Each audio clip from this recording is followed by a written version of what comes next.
نہ کیا. اردو میں آپ نے کہا اردو میں ہے آپ, انگلش میں ہے یو, یو میں ہے بدتمیزی. اردو سے رشتہ ختم تو مذہب ختم. مطلب سندھی, بلوچی اور سینکڑوں زبانوں والے جو ہے نا, ان کو مذہب سے رشتہ رکھنا ہے تو اردو کی طرف آئے. غلط. یہ انگلش بولنے والوں کو اردو کی ترغیب دی جا رہی ہے, سندھی بولنے والوں کو سندھی چھوڑنے کی ترغیب نہیں دی جا رہی. اس کا حاصل یہ ہے کہ آپ اپنی لوکل زبان سے رشتہ رکھیں جو مسلمانوں کی زبان ہے, چاہے وہ سندھی ہو چاہے وہ پشتو ہو. مسلمانوں کی تو عربی ہے.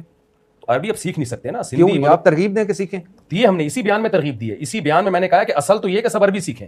وہ اگر مشکل ہے تو اپنی مدر لینگویج نہ چھوڑیں. آپ نے سویپنگ سٹیٹمنٹ دی, اردو سے رشتہ ختم تو مذہب سے ختم. یہ باہر ملک میں لوگوں کے لیے جو اردو بولتے ہیں وہ اگر اردو سے رشتہ چھوڑ دیں گے تو پھر انگریز ہیں, کیوں علماء سے رشتہ ختم ہوگا. کیوں نہیں سر, آپ اگر کوئی, میں نے ابھی کینیڈا میں اور امریکہ میں بیان کیا ہے, وہ شاید ریکارڈنگ میں مل جائے, جس میں کہہ رہا ہوں آپ پنجابی ہیں تو پنجابی سے رشتہ قائم رکھیں, سندھی ہیں تو سندھی سے رشتہ قائم رکھیں, لوکل زبان کو نہ چھوڑیں.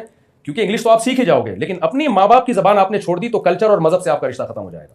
تو اس میں سندھی زبان چھوڑنے کا یا پنجابی یا پشتو چھوڑنے کی کہیں ترغیب نہیں ہے. اردو بمقابلہ انگلش چل رہی ہے, اس میں اردو بمقابلہ سندھی اور پنجابی نہیں چل رہی ہے. آپ کیوں نہیں چاہتے کہ ہمارے مذہب میں انگلش جو سیکھنے والے اسکالر ہیں وہ بھی آئیں, وہ انگلش میں قرآن بتائیں, انگلش میں جب ہوتا ہے جب میں کہتا اردو سیکھیں انگلش نہ سیکھیں, یہ جب ہوتا. میں ان سے کہہ رہا ہوں انگلش بھی سیکھیں لیکن اپنی مادری لینگویج سے رشتہ نہ چھوڑیں. وہ ایک ہے نا روکو مت جانے دو, ایک ہے روکو مت جانے دو. آپ نے میرے ساتھ یہ کیا, یہ اسی طرح آپ اس مذہب میں اس طرح کر رہے ہیں. اچھا آگے سر آپ نے فرمایا